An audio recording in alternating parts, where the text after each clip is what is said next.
গোপালগঞ্জে এনসিপির জুলাই পদযাত্রা ঘিরে বুধবার দিনভর দফায় দফায় হামলা, ভাঙচুর, অগ্নিসংযোগ ও ককটেল বিস্ফোরণের ঘটনা ঘটে।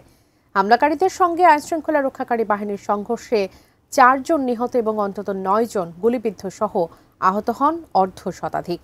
এ ঘটনায় ক্ষোভ প্রকাশ করেছেন অনেক রাজনীতিবিদ ও বিশিষ্টজনরা। কেউ কেউ আভাস দিয়েছেন গোপালগঞ্জে হামলার ঘটনা নতুন ষড়যন্ত্রের অংশ। বিস্তারিত সহকর্মী শাহাদাত রিফাতের রিপোর্টে। গোপালগঞ্জে আপনাদের সবাইকে মার্চ টু গোপালগঞ্জের আমন্ত্রণ জানিয়ে রাখলাম। জাতীয় নাগরিক পার্টির মুখ্য সংগঠক সার্জিস আলমের এই বক্তব্যের পরেই সামাজিক যোগাযোগ মাধ্যমে তুমুল আলোচনা সমালোচনা শুরু হয়। আভাস পাওয়া যায় গোপালগঞ্জে এনসিপির সমাবেশকে ঘিরে ঘটতে পারে রক্তক্ষয়ী সংঘর্ষ। 16 জুলাই যৌথ বাহিনীর কড়া নিরাপত্তার মধ্যেও রণক্ষেত্রে রূপ নেয় পুরো গোপালগঞ্জ জেলা শহর। এনসিপির নেতাদের বহনকারী গাড়ি বহরে আওয়ামী লীগ ও নিষিদ্ধ ঘোষিত ছাত্রলীগের নেতাকর্মীদের হামলার পর গুলি ছুটতে দেখা যায় যৌথ বাহিনীকে। দুপুর থেকে সন্ধ্যা পর্যন্ত দফায় দফায় চলা এই সংঘর্ষে 4 জন নিহত এবং অন্তত 9 জন গুলিবিদ্ধ সহ আহত হন অর্ধ শতাধিক। রক্তক্ষয়ী এই সংঘর্ষের মধ্যে সেনাবাহিনীর সাজোয়া যান এসিপির মাধ্যমে নিরাপদে গোপালগঞ্জ শহর থেকে সরিয়ে নেওয়া হয় অবরুদ্ধ এনসিপির নেতাকর্মীদের। তবে এই সংঘর্ষ নিয়ে বিভিন্ন মহলে চলছে নানা আলোচনা সমালোচনা। অনেকে বলছেন আসন্ন নির্বাচন বানচাল করতে পরিকল্পিতভাবে দেশকে অস্থিতিশীল করছে একটি গোষ্ঠী। 17 জুলাই জাতীয় প্রেস ক্লাবের সামনে জিয়াউর রহমানের ছবি অবমাননা ও বিএনপির ভারপ্রাপ্ত চেয়ারম্যান তারেক রহমানকে নিয়ে অশালীন মন্তব্য, কটূক্তির প্রতিবাদে জাসাস আয়োজিত মানববন্ধনে বিএনপি চেয়ারপারসনের উপদেষ্টা জয়নুল আবেদিন ফারুকও দিলেন তেমনই ইঙ্গিত। তার মতে গোপালগঞ্জে এনসিপির উপর হামলার ঘটনা নির্বাচন পেছানোর নতুন ষড়যন্ত্র। কি করে কালকে এনসিপির উপরে হামলা হলো, রহস্যটা কোথায়? জনগণ তাই বলা শুরু করেছে এই দেশে যত একটি নির্বাচিত সরকার না হতে পারে তারই ইঙ্গিত বহন করে।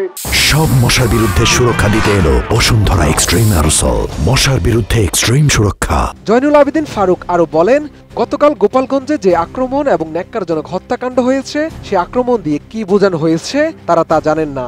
যখনই লন্ডনে ডক্টর ইউনূসের সঙ্গে তারেক রহমানের নির্বাচন নিয়ে আলোচনা হয়েছে তখনই একটি পক্ষ দেশের মধ্যে ষড়যন্ত্র শুরু করেছে।